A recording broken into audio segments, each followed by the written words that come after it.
Donc bonjour à tous, j'espère que je ne vais pas être trop rébarbative pour cette avant-dernière présentation, puisqu'on va parler de la mesure de la pleine conscience. Donc je suis médecin chef par pour cela, ça veut dire que je suis militaire, je travaille au profit de l'armée, et je ne fais plus de clinique depuis une bonne dizaine d'années, puisque je m'occupe d'un laboratoire de recherche qui est centré sur la question des mécanismes du stress et de la prévention de l'état de stress post-traumatique, qui est une problématique très aiguë dans le milieu militaire. Ça peut vous surprendre que l'armée s'intéresse à la pleine conscience, et en préambule, je vais vous donner quelques raisons, ou en tout cas quelques éléments qui ont pour objectif simplement de vous montrer que ce n'est pas du tout ésotérique de se poser la question de l'intérêt de la pleine conscience et de sa pratique au sein des forces militaires. Alors, avant toute chose, si on revient au texte des samouraïs, on trouve de façon extrêmement récurrente les écrits de samouraïs, de guerriers, combattants, qui clairement expriment que quand ils vont au combat, ils ressentent leur peur, ils la reconnaissent, ils la saluent et ils vont au combat. Donc les armées, en fait, depuis bien longtemps, et en tout cas les combattants reconnus comme étant des combattants extrêmement performants, on va dire, avaient manifestement une capacité d'être présents à eux-mêmes, dans le sens où ils observaient, reconnaissaient, sans jugement, avant d'aller à leur tâche. Bien évidemment, l'intérêt pour l'armée de développer une capacité et de s'attacher à avoir des militaires qui sont dans le moment présent, instant après instant, et d'abord un intérêt opérationnel, puisqu'en fait, comme ça a été évoqué depuis le début de ce congrès, le fait de fonctionner en pleine conscience est associé à une meilleure attention, à la fois focalisée et ouverte, ce qui peut, de façon extrêmement logique, laisser présager qu'un militaire qui est capable d'attention ouverte et puis focalisée est probablement plus efficace dans l'exercice de son métier. Donc au niveau collectif, ça a un intérêt opérationnel bien sûr, et au niveau de l'individu, si ça augmente sa performance et sa santé, les forces militaires et les autorités sont extrêmement satisfaites. Donc moi j'appartiens au service de santé dont la mission est de rendre à la vie civile des militaires qui sont jeunes et en bonne santé dans le même état que leur état d'engagement. Donc il est certain que l'outil de pleine conscience, ou les outils de la pleine conscience, il y a une dizaine d'années, nous ont tout de suite semblé quelque chose d'important et qu'il était licite d'amener au sein de l'armée, avec l'idée aussi derrière que peut-être on pouvait utiliser ces outils pour aider les militaires à développer l'esprit critique, ou en tout cas à prendre des décisions dans une position de pleine conscience et non pas dans une position de soumission. L'armée américaine a développé des programmes de pleine conscience à la fois pour renforcer ses militaires, mais aussi dans le cadre du soin, et notamment l'état de stress post-traumatique. Et ce que vous avez à droite de vous, c'est ça. C'est un outil militaire, en fait, dont l'objectif n'est pas de parler ici, mais juste pour vous présenter ce qui existe dans les armées dans la gestion du stress, qui est un outil militaire, en fait, qui utilise un petit peu tout ce qui existe dans la gestion du stress, sous forme d'une boîte à outils. Les militaires sont formés pendant 2 mois avant de partir en opération, et à raison de 2 heures par semaine avec une pratique informelle. Et dans ce programme, il y a un certain nombre d'outils qui finalement font travailler en présence, ou en tout cas qui font travailler les militaires sur le moment présent. Et dans un essai, donc c'est ceux pour lesquels j'ai mis un astérisque, et dans un essai contrôlé randomisé chez les pompiers de Paris, la pratique de ce programme-là a augmenté la capacité d'être présent à soi-même chez les pompiers de Paris qui avaient été inclus dans les études. Plus récemment, on a fait une étude un petit peu plus rigolote, montrant que le fait de pratiquer la plongée, comparativement à un autre sport aquatique, augmentait le fait d'être présent à soi-même, avec un effet positif sur la santé et une rémanence à 1 mois. Ce qui, quand on analyse l'activité de plongée, est assez logique, puisqu'en fait, on a une attention ralentie, enfin en tout cas centrée sur le moment présent, une ouverture à ce qu'on peut observer, et probablement un renforcement des stimulations sensorielles et somesthésiques qui peut-être expliquent les résultats qu'on observe. Donc ça, c'était plus anecdotique. Donc pour revenir au sujet, donc je vous ai parlé de ces militaires pour lesquels on espérait développer la pleine conscience. C'est vrai que nous, notre question, c'est est-ce qu'on est capable de mesurer la manière dont un individu fonctionne en pleine conscience ou pas? Est-ce qu'on est capable de mesurer des changements? Et du coup, l'objet de cette présentation, c'est de s'intéresser aux outils de mesure qui existent. Donc je vais vous parler de l'existant, pour lequel il y a beaucoup de choses à dire, et puis des pistes, parce que l'existant n'est pas satisfaisant à 100%. Et puis vous verrez finalement la question de la mesure, elle nous ramène à des questions qui sont déjà anciennes et pour lesquelles on a des réponses que parcellaires. Donc, présent. Pour commencer, je fais avec du lot qui sont, je ne sais pas si vous lisez bien, toutes les étapes qu'il y a pour valider un questionnaire. Parce qu'effectivement, la capacité d'un individu à être présent à soi-même, ça se mesure par des questionnaires et des auto-questionnaires, c'est-à-dire qu'on donne des listes de phrases à un patient qui va s'évaluer par rapport à l'affirmation qui est posée ou à la phrase qui est écrite. Je vous montrerai des exemples. Mais pour être sûr que ça mesure bien la pleine conscience, il y a tout un ensemble de procédures qui permettent d'affirmer, ou en tout cas d'être à peu près certain que ce qu'on mesure est bien l'objet du souhait, c'est-à-dire là est bien l'objet de la pleine conscience. Donc on ne va pas du tout passer par toutes les étapes, mais plutôt par celles qui sont importantes, qui permettent derrière de voir les problèmes qu'on peut avoir avec les auto-questionnements. Alors une des étapes importantes, c'est ce qu'on appelle l'évaluation de la fiabilité, c'est-à-dire est-ce qu'on mesure bien ce que l'on souhaite mesurer, et avec l'idée que si ce qu'on évalue doit être stable dans le temps pour un individu pour être sûr que c'est bien l'objet de notre cible, enfin, c'est bien la cible qu'on mesure. Il y a après tout un champ d'analyse statistique qui ont pour but d'évaluer la validité du questionnaire, c'est-à-dire est-ce que ce qu'on obtient est de bonne qualité, est-ce que le questionnaire est de bonne qualité, et puis il y a différents types de validité. On est obligé de passer par toutes ces étapes, la validité de contenu, c'est-à-dire est-ce que c'est bien, on mesure bien ce qui définit le sujet, donc ce qui définit la pleine conscience. La validité de trait, est-ce que ça corrèle bien avec des choses qui sont censées aller ensemble? C'est-à-dire que si vous êtes très mindful, normalement vous ne devez pas être très anxieux. On parle de postulats de ce type-là. Ce qu'on appelle la validité nomologique, c'est-à-dire est-ce que l'échelle se comporte bien comme elle doit se comporter? Classiquement, c'est est-ce que si je suis mindful, finalement je suis plus adapté au stress que je vais rencontrer. Et puis également un champ d'évaluation qui concerne la sensibilité, la capacité à généraliser à d'autres populations que celles qu'on a testées, les questionnaires qu'on a développés. Alors, on va les passer avec des exemples pour vous montrer un petit peu comment ça fonctionne.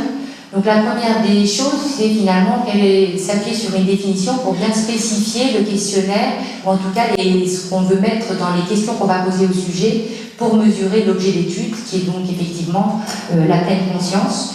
Et j'ai mis une définition que je vais essayer de suivre pour montrer comment les différents questionnaires mesurent toutes ces acceptions qui sont dans la définition. J'aurais pu choisir une autre définition, mais celle-là, je l'aime bien. Je l'aime bien notamment parce qu'elle prend la présence à soi, l'acceptation, l'intention, le fait de choisir, l'attention ouverte. Donc j'ai pris cette définition pour vous montrer un petit peu comment les choses se déroulaient. Et donc l'idée c'est de générer des questions qui vont évaluer si un sujet choisit de recevoir attentivement ce qui arrive à sa conscience, avec une attitude d'ouverture, une intention et un non-jugement ou une acceptation. À partir de ces définitions, le premier questionnaire, alors je vous présente que les questionnaires qui sont validés en français, puisqu'ils sont tous issus des pays anglo-saxons et que ceux qu'on a en français, en fait, sont plus récents, bien sûr. Et le premier qui a été d'abord développé dans les pays anglo-saxons et traduit en français s'appelle le Freiburg Mindfulness Inventory. Et il évalue chez un individu lambda qui n'a pas de pratique de méditation sa capacité à être présent à lui-même. Et il mesure deux dimensions, la présence et l'acceptation. Il est intéressant parce qu'il ne nécessite pas du tout de connaissances dans le champ de la pratique de la méditation ni du bouddhisme. Vous voyez que là on cible finalement la disposition d'un individu naturellement à fonctionner au moment présent ou être centré sur le moment présent sans avoir fait de pratique de méditation. Il y a tout un autre champ, un ensemble de questionnaires qui ont été développés dans les suites. Donc l'idée c'est pas de s'attacher sur tous, mais de vous montrer tout ce qui existe dans la littérature. Et tous ces questionnaires ont été traduits en français et depuis 2010-2012, on a donc pas mal d'auto-questionnaires qui sont disponibles si on veut évaluer la capacité, la présence à soi d'un individu en termes de pleine conscience ou si on veut regarder si les pratiques de la méditation augmentent la pleine conscience d'un individu. Ce qui est heureusement, on va dire, rassurant, c'est que quand on fait passer à une cohorte tous ces questionnaires, ils corrèlent tous ensemble. Ceux qui sont hauts pour tel questionnaire sont hauts sur les autres. Donc ça rassure un petit peu sur l'outil, les outils qui sont proposés et disponibles. Alors pour vous montrer le FMI, il n'est pas meilleur que les autres, hein, la 14e il est assez court, ça vous permet de voir un petit peu les phrases qui sont posées dans les autoquestionnaires. Donc l'item 1, je suis réceptif à ce que je vis dans le moment présent, ça vous surprend pas beaucoup. J'ai entouré l'item 2 parce qu'il montre bien toute la difficulté des autoquestionnaires. Je ressens mon corps dans les actes quotidiens de la vie, manger, cuisiner, faire le ménage. Et vous avez pas mal de gens qui répondent 4, presque toujours, et qui vous expliquent qu'ils ressentent leur corps dans les actes quotidiens de la vie, parce que notamment quand ils font le ménage, ils ont mal. Donc c'est pas vraiment être présent à soi-même, c'est détecter la douleur. Vous voyez bien que les phrases peuvent être interprétées par les individus de façon extrêmement variable, et qu'avoir un auto-questionnaire qui mesure bien ce qu'on veut mesurer n'est pas si évident. Les questionnaires, les auto-questionnaires ont toujours des consignes, et donc le Freiburg Mindfulness Inventory a comme consigne de répondre, comme consigne au sujet de réponse en général, c'est-à-dire qu'on ne lui demande pas en ce moment, mais globalement, en général, comment vous fonctionnez. Donc c'est pour ça que c'est un questionnaire plutôt de disposition à la pleine conscience, plutôt qu'un questionnaire de pleine conscience état en ce moment. Donc la disposition, c'est de façon schématique, sans être très, en étant un petit peu fausse, on va dire, c'est finalement quelque chose qui se rapproche de la personnalité, et c'est quelque chose qui est stable. Donc en général, comment vous sentez-vous? Est-ce que en général vous êtes réceptif à ce qui vous arrive dans un moment présent? Donc quand on regarde la définition, finalement on se rend compte que ce Freiburg Mindfulness Inventory, il évalue la présence et l'acceptation, mais pas l'intention, et pas particulièrement l'ouverture. Donc il est relativement incomplet par rapport finalement à la définition, si on essaie d'avoir une mesure globale, ou en tout cas la plus large, enfin la plus pleine possible, de ce que vit un individu en pleine conscience. Alors j'ai listé certains questionnaires pour vous montrer qu'en fait certains mettaient le focus sur l'acceptation, d'autres sur la présence, et que finalement les questionnaires qui existaient, que je vous ai présentés, ne permettent pas de mesurer la totalité de ce qu'impliquerait être en pleine conscience. Alors, des chercheurs anglais d'ailleurs, ont pris tous les questionnaires, les ont fait passer à un ensemble de sujets, une grosse population, et dans les analyses statistiques, ont essayé de voir si on pouvait, par cette globalité de questions, faire sortir des sous-facteurs, ou en tout cas des caractéristiques de la mindfulness, de la pleine conscience, qui permettaient d'avoir une mesure réelle de ce qu'est un individu en pleine conscience. Et donc les analyses statistiques montrent que, ou en tout cas mettent en évidence qu'il y a 5 dimensions que mesure ce questionnaire. Une dimension d'observation, ça ne vous surprend pas, une dimension de non-réactivité, une dimension de non-jugement, une dimension de conscience et une dimension de description. Donc avec cet outil, finalement, on a une vision ou une capacité ou un auto-questionnaire qui évalue globalement assez bien l'ensemble des caractéristiques qui sont associées avec le fait d'être présent à soi-même. On peut l'utiliser en termes de disposition, en posant la question en général ou d'état sur le moment présent. Alors, ça c'est pour la question effectivement de savoir le contenu de ce qu'on mesure. Si on avance dans notre démarche de validation, ou en tout cas de regard sur la qualité des questionnaires, des autoquestionnaires, on s'intéresse après à la validité de traits, c'est-à-dire savoir si un individu qui est mindful est bien un individu qui est moins stressé, qui fonctionne mieux, etc. Du coup, nous, ce qui nous a semblé important, et notamment pour faire accepter à l'encadrement militaire et aux autorités l'intérêt de cet outil, c'est de prendre des forces spéciales extrêmement considérées et de mesurer naturellement la disposition mindful des gendarmes du groupement d'intervention de la gendarmerie nationale. Et ce qu'on observe, c'est que par rapport à une population normale, les gendarmes du GIGN sont extrêmement mindful. Donc ça ne nous surprenait pas, mais c'était un argument pour nous pour que l'armée accepte un petit peu ce regard-là. Si on regarde comment ça fonctionne avec d'autres questionnaires de personnalité, par rapport aux moyennes de population de même âge et de même catégorie socio-professionnelle, en rouge vous avez les gars du GIGN, les moyennes montrent statistiquement qu'ils sont beaucoup moins anxieux, ils ont une estime d'eux-mêmes bien meilleure, ils ont un locus interne, donc ça veut dire que vous avez beau leur taper sur la tête, ils vont toujours penser qu'ils ont des ressources pour faire face, donc ils ne baissent pas les bras. Et puis la lexithymie, c'est la difficulté à décrire ses émotions. Et plus c'est haut, plus on a du mal à décrire ses émotions. Donc là, vous voyez que les gens-là du GIGN, ils savent très bien décrire leurs émotions puisqu'ils ne sont pas lexithymiques.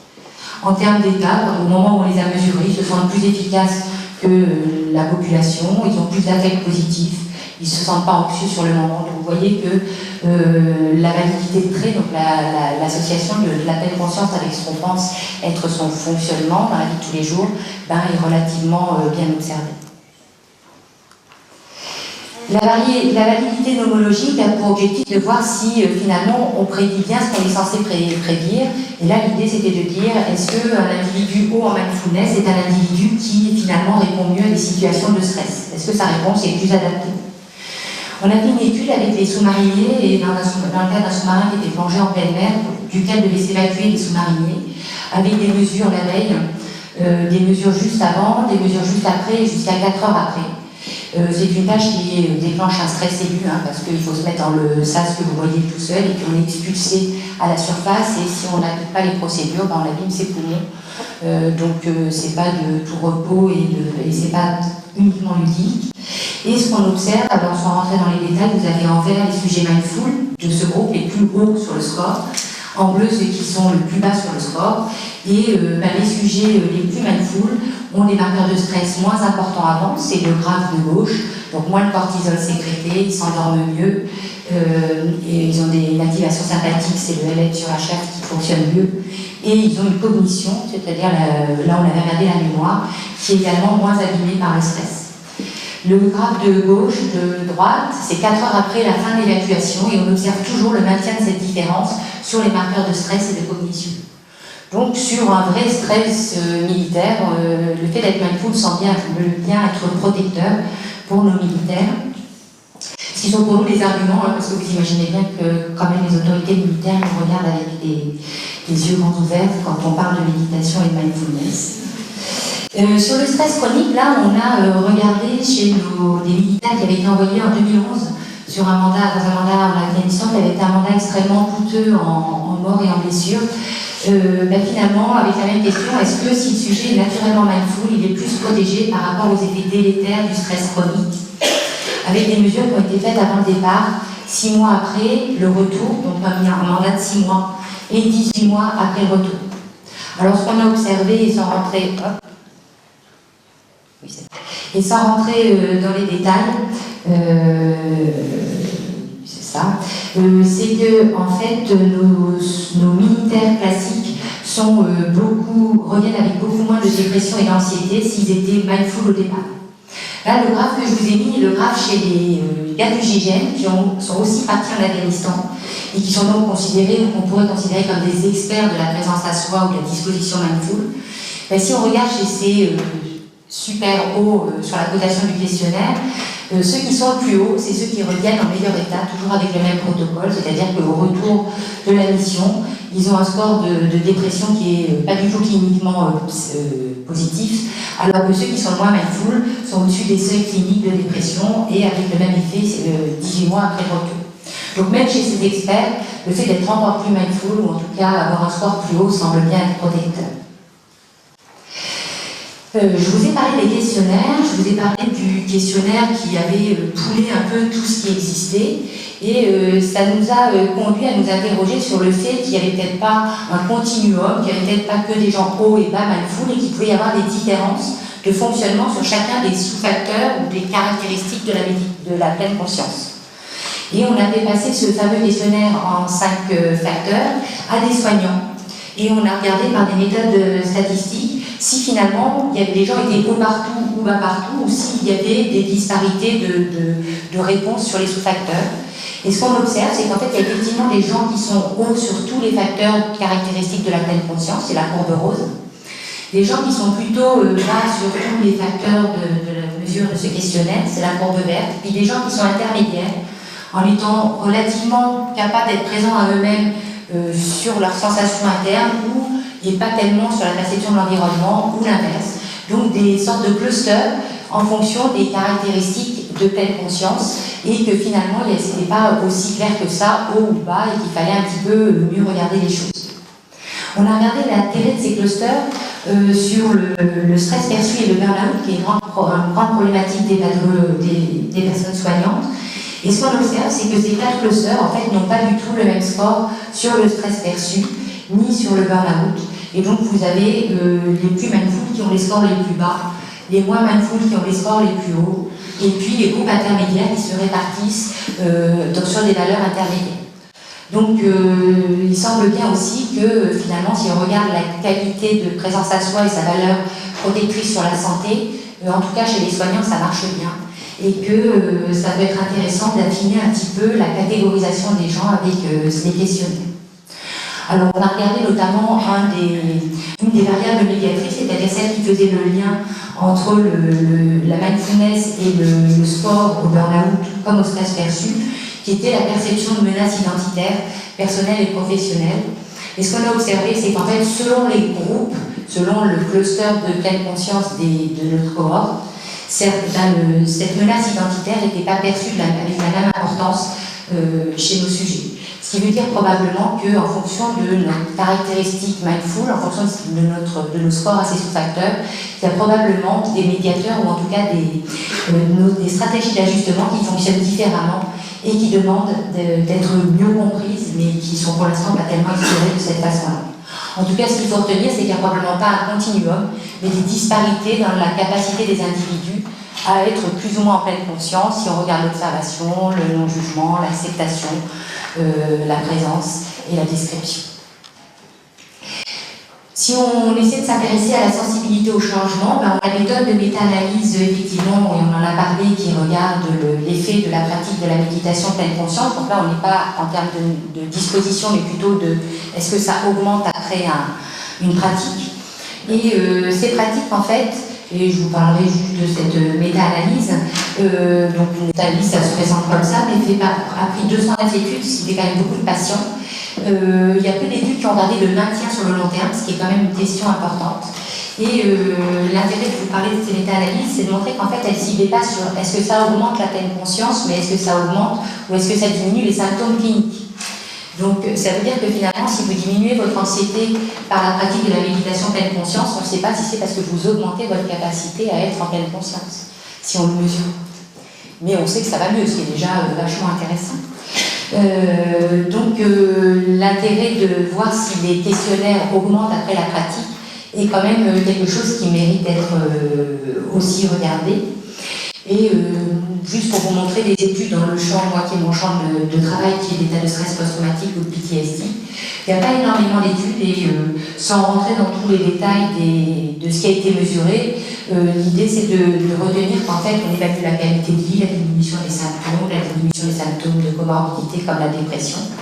Et il y a une seule étude qui regarde en fait, qui prend en compte l'augmentation de la présence à soi par la pratique comme un médiateur qui expliquerait l'effet des traitements. Donc c'est quand même intéressant de se dire que c'est bien parce qu'on augmente la capacité à être présent à soi-même que peut-être que les traitements sont efficaces. Autre question finalement, la question qui se pose, c'est si on veut regarder la sensibilité au changement, est-ce qu'après un programme, j'augmente ma capacité à être présent en moi-même? Est-ce que je mesure avant, après une séance? Est-ce que je mesure avant et à la fin du programme? Quel auto-questionnaire? Donc il y a 2 auto-questionnaires qui ciblent plutôt l'évaluation des techniques de méditation pleine conscience. Et puis, effectivement, quel rôle a la modification de la présence à soi? Est-ce que c'est un rôle prédictif? Est-ce que plus un individu monte rapidement son score, est-ce que la prise en charge va être plus efficace? Et puis, ça ne nous renseigne pas sur les mécanismes. Est-ce que c'est parce qu'en ressentant mieux son corps, on active moins ses voies du stress? Est-ce que c'est l'acceptation? Est-ce que c'est les non-jugements? Donc ça montre aussi toutes les questions qui se posent actuellement. Juste pour vous montrer une étude qui est en cours avec Marion, justement, où on regarde chez des patients souffrant de dépression récurrente l'efficacité d'un programme de MBCT. On a 50 sujets inclus, donc on observe bien qu'avant-après, on a un effet sur l'échelle de Beck, donc qui est une échelle d'évaluation du score de dépression avec des seuils. D'ailleurs, on descend en limite de seuil sur ce questionnaire. Mais ce qui est intéressant, c'est que si on refait des clusters, ou en tout cas on regarde comment est notre population en ligne de base, on se rend compte qu'on a 2 groupes de sujets.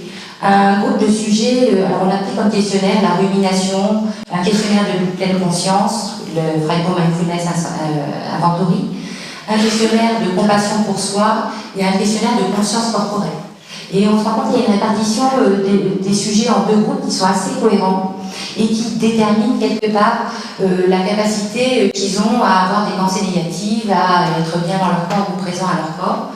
Et ce groupe qui rumine le plus, qui est le moins en présence, qui est le moins dans l'acceptation, qui a le moins de compassion pour soi et qui a la moins bonne conscience de son corps, c'est le groupe qui est le plus sévère.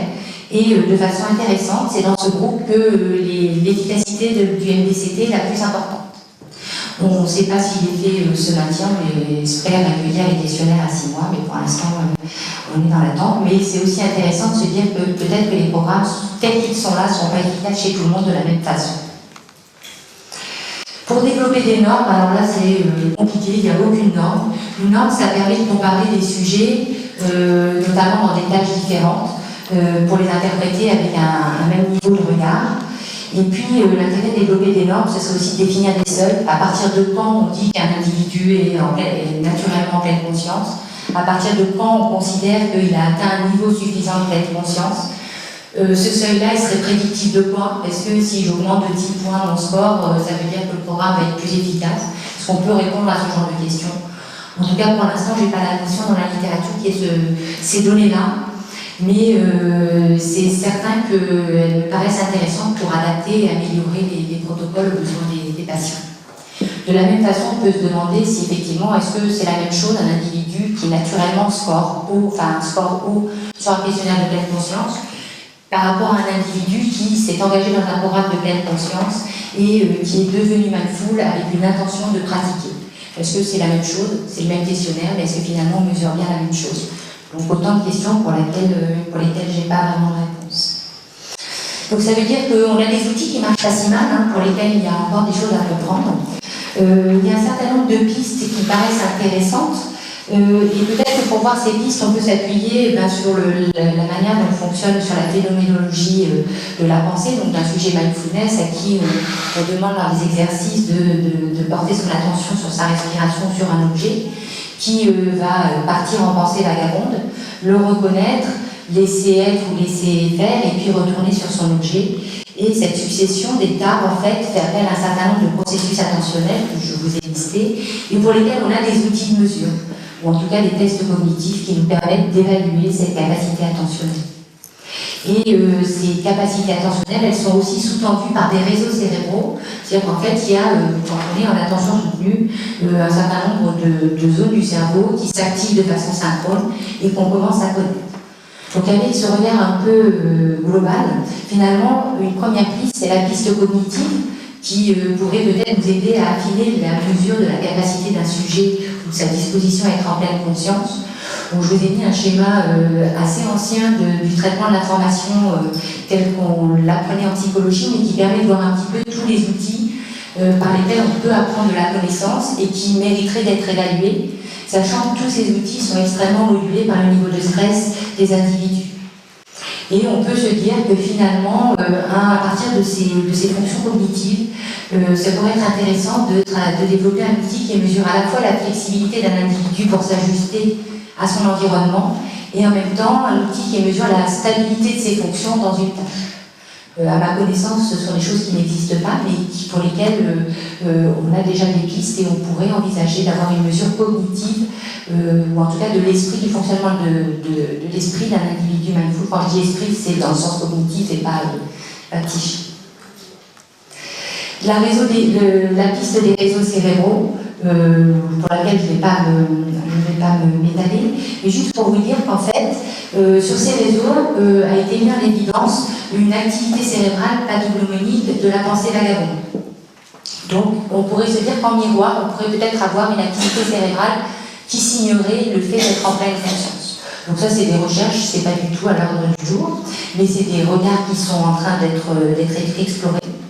Et puis la dernière piste, c'est la piste de la proprioception, sachant qu'en fait, l'intérêt de la proprioception, c'est que vraiment elle amène en permanence une information sur comment fonctionne mon corps dans l'instant présent, avec l'idée que finalement, il y a des invariants qui nous permettent d'être constants dans notre perception de nous-mêmes. Et ces flux sensoriels, en fait, contribuent à réactualiser à chaque instant, instant après instant, notre schéma corporel, et que peut-être cette piste de la proprioception pourrait être importante. Alors, elle se développe dès la naissance. conscience qui pourrait aussi rendre compte qu'on soit plus ou moins mindful, comme une marqueur de personnalité. Et on sait que ces flux-là, qui sont disponibles à chaque fois qu'on bouge, puisque la proprioception, c'est l'exposition de nos articulations et de nos membres les uns par rapport aux autres, nous permettrait en fait d'être en lien avec ce qu'on vit dans le moment présent. C'est une piste. On sait que plus la proprioception fonctionne bien, on va dire, meilleure est l'estime de soi. Donc il y a déjà des éléments qui semblent dire que c'est intéressant. Ce qui est aussi intéressant, c'est que la proprioception est vraiment un marqueur d'adaptabilité et que le fait de stimuler en permanence sa proprioception modifie le fonctionnement du cerveau et s'appuie sur des réseaux de plasticité et qui rendrait compte aussi que le fait de pratiquer la présence à soi et d'être présent à la position de son corps dans l'espace à chaque instant et des membres les uns par rapport aux autres et aux sensations permettrait d'améliorer l'image que l'on a de soi.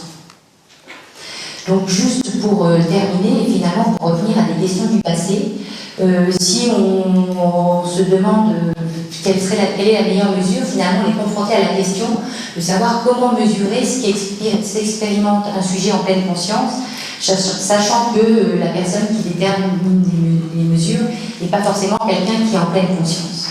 Ça nous renvoie à la fois la présence à soi, et j'ai parlé un petit peu de la proprioception et de l'ensemble des organes sensoriels, d'une disposition qui n'est pas du tout évaluée dans les mesures, qui est l'équanimité.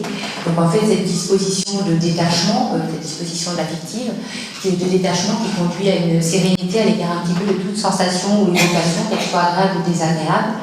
Et ces deux approches-là nous amènent à s'interroger sur finalement comment est-ce qu'on est capable de mesurer une expérience mindful alors même qu'on ne la vit pas forcément. Et finalement, on a une tâche un petit peu compliquée puisqu'on cherche à mesurer quelque chose qui expérimente un sujet sans pour autant en faire l'expérience. Et ce qui peut expliquer aussi le fait que les autoquestionnaires apparaissent comme des solutions extrêmement simples, mais pas forcément les plus satisfaisantes.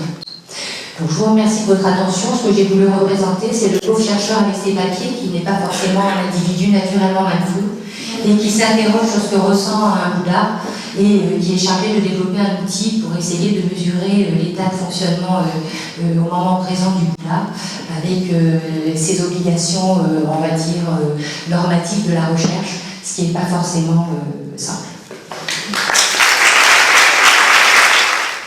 Merci beaucoup. Je voudrais juste demander si à l'origine la proposition du sujet est venue de vous ou si c'était une commande de l'institution militaire. Alors la proposition est venue de moi parce que c'est une vraie question que je me pose. L'institution militaire, elle regarde ça de loin. Bon, déjà, elle ne met plus du bateau dans les roues, c'est déjà une bonne chose. Mais elle est venue de moi parce qu'en fait, c'est toujours embêtant de faire des choses à des questionnaires ou en tout cas à un outil qu'on utilise sans vraiment, même s'il répond bien aux critères de validation, savoir si on mesure bien ce qu'on souhaite mesurer. Donc non, elle termine.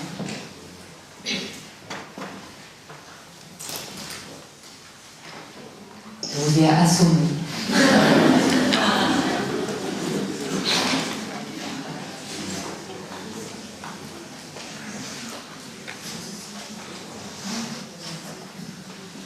Merci beaucoup pour votre présentation. Ça me rappelle un petit peu la discussion qu'on a eue tout à l'heure avec Jean-Gérard à propos de ses études et aussi la présentation d'Alix. Une remarque pour dire peut-être la difficulté qu'on a aujourd'hui à justement parler de mesures dans ce domaine-là. Et parce que ce matin on disait un petit peu, c'est compliqué de mesurer, est-ce qu'on peut vraiment mesurer et qu'est-ce qu'on mesure vraiment. Et je crois que l'unité dont vous faites preuve est très, très importante. Et ça me rappelle aussi la une du point, je disais en présentant un midi d'il y a 2 semaines, avec le pauvre Antoine Meuse, qui est quand même quelqu'un de formidable, qui a écrit beaucoup de choses, autant philosophiques, scientifiques et extrêmement rigoureuses. Et on titre à côté de lui, pourquoi ça marche? La méditation, pourquoi ça marche? Alors là, c'est compliqué parce que tout d'un coup, le point qui se vend par plusieurs milliers d'exemplaires répand dans la population cette idée que pourquoi ça marche? Parce que, et alors on ouvre le magazine, on est censé trouver des réponses. Et là, c'est compliqué. Et je me dis, s'il pouvait porter plainte et demander une réédition avec écrit comment ça marche. Il y a un magnifique article par en 2012 qui s'appelle How Does Mindfulness Work? On reprend avec beaucoup de notions de bouddhisme, de philosophie, cette idée du comment c'est possible en fait, parce que c'est ça la question, comment est-ce qu'on y arrive Comment est-ce qu'on arrive là? Voilà. Juste une petite remarque, je crois que c'est très important parce que c'est aujourd'hui, après de nombreuses années de répétition d'études à l'identique, en fait, dans tous les domaines de la science, un peu un pavé dans la mare sur le fonctionnement de ces études en disant là ça peut plus fonctionner comme on fait jusqu'à présent. Maintenant c'est plus pourquoi, c'est comment, et c'est une autre question. Et là on rentre dans un autre domaine de compréhension. Et indépendamment des difficultés d'avoir des outils, finalement, est-ce qu'on a le bon regard pour développer des outils qui est pas mixte?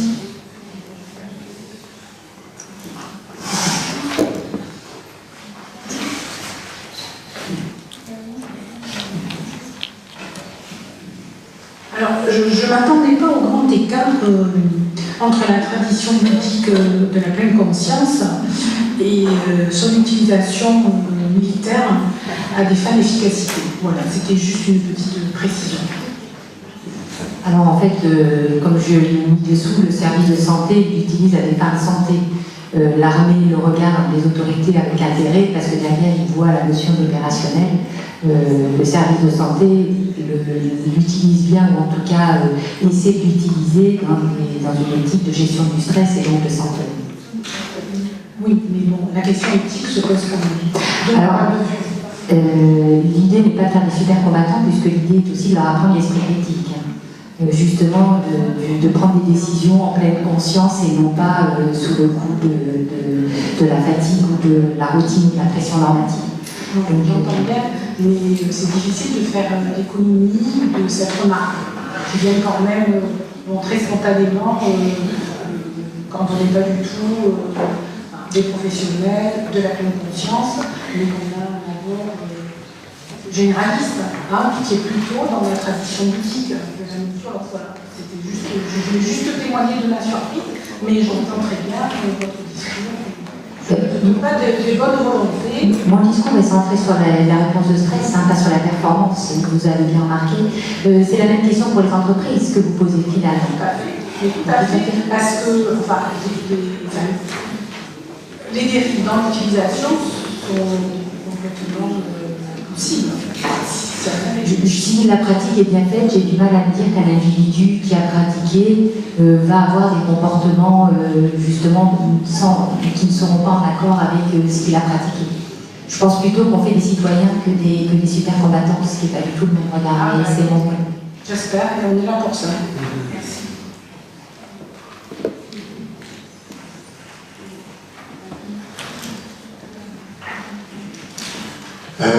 J'ai bien aimé votre présentation parce qu'elle démarre sur une question et elle finit sur une question. J'ai eu l'impression qu'au milieu il y avait comme une réponse quand même. Et or cette réponse, effectivement, elle n'est pas forcément valide. C'est-à-dire que la pleine conscience, si c'est quelque chose qui est de l'expérience à la première personne, vous l'avez cité à la fin, lorsque l'on veut l'évaluer, alors que c'est qualitatif, on va en faire une évaluation quantitative, donc on a déjà un décalage par rapport à l'expérience. Ensuite, on demande aux gens de relater leur expérience, ce qui fait un décalage aussi. On demande à relater a posteriori, et pas dans l'instant. Et en plus, on demande de le faire de façon générale. Donc on est à des années-lumière de ce qui est l'expérience dans l'instant. Et malgré tout, on arrive avec ça à définir ce que vous dites, c'est-à-dire des gens qui auraient des prédispositions mindful, à part qu'on ne parle pas de la même chose que ce que vous disiez au début et ce que vous redites à la fin. Donc il faut faire très attention, à mon avis, avec le fait que ces questionnaires disent des choses, mais ne parlent en rien de ce qu'on fait avec la pratique méditative.